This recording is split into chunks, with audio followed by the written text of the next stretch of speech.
ದೇವರೇ, ನನ್ನನ್ನು ಕಟಾಕ್ಷಿಸಿ ಆಶೀರ್ವದಿಸು, ಪ್ರಸನ್ನ ಮುಖದಿಂದ ನಮ್ಮನ್ನು ನೋಡು. ಭಾನುವಾರ 25 ಮೇ 2025 ಇಸ್ವಿ. ಈ ದಿನದ ವಾಕ್ಯ ಧ್ಯಾನಕ್ಕಾಗಿ ನಾನು ಆರಿಸಿಕೊಂಡಿರುವಂಥ ವೇದ ಭಾಗವು ಕೀರ್ತನೆಗಳ ಸಂಗ್ರಹ 65ನೇ ಕೀರ್ತನೆಯ 4ನೇ ವಚನ. ನಿನ್ನ ಅಂಗಳದಲ್ಲಿ ವಾಸಿಸುವವರಾಗಿ ನಿನ್ನ ಸನ್ನಿಧಿಯಲ್ಲಿ ಸೇವೆ ಮಾಡುವುದಕ್ಕೋಸ್ಕರ ಯಾರನ್ನು ಆರಿಸಿಕೊಳ್ಳುತ್ತೀಯೋ ಅವರೇ ಧನ್ಯರು. ನೀನು ವಾಸಿಸುವ ಮಹಾ ಪವಿತ್ರಾಲಯದ ಸೌಭಾಗ್ಯದಿಂದ ನಮಗೆ ಸಂತೃಪ್ತಿಯಾಗಲಿ ಎಂಬುವಂಥದ್ದೇ.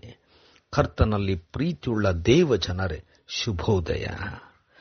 ದೇವರು ಆರಿಸಿಕೊಂಡು ತನ್ನೊಂದಿಗೆ ತನ್ನ ಜೊತೆಯಲ್ಲಿ ತನಗೋಸ್ಕರವಾಗಿ ನಮ್ಮನ್ನು ಆರಿಸಿಕೊಳ್ಳುವಾಗ ಅದು ಶ್ರೇಷ್ಠವೆಂಬುದಾಗಿಯೂ ಮತ್ತು ನಾವುಗಳು ಧನ್ಯರೆಂಬುದಾಗಿ ನೆನೆಸಿಕೊಳ್ಳಬೇಕು.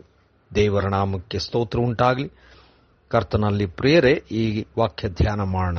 ಈ ದಿನದ ವಾಕ್ಯ ಧ್ಯಾನದ ಶೀರ್ಷಿಕೆ ಧನ್ಯರು.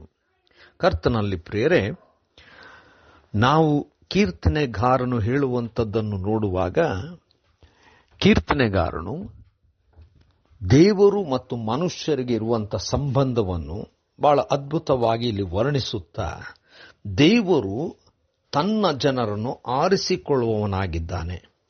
ಆರಿಸಿಕೊಂಡಂಥ ಆ ಜನರ ಬಹಳ ಹತ್ತಿರ ದೇವರಿದ್ದಾನೆ. ತನ್ನ ಅಂಗಳದಲ್ಲಿ ತನ್ನ ಜನರನ್ನು ಇರಿಸಿಕೊಳ್ಳುತ್ತಾನೆ.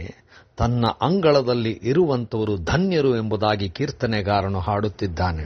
ಕರ್ತನಲ್ಲಿ ಪ್ರಿಯರೇ, ದೇವರು ನಮ್ಮನ್ನು ಆರಿಸಿಕೊಳ್ಳುವಂಥದ್ದೇ ನಮಗೆ ಶ್ರೇಷ್ಠವಾದಂಥ ಸೌಭಾಗ್ಯ.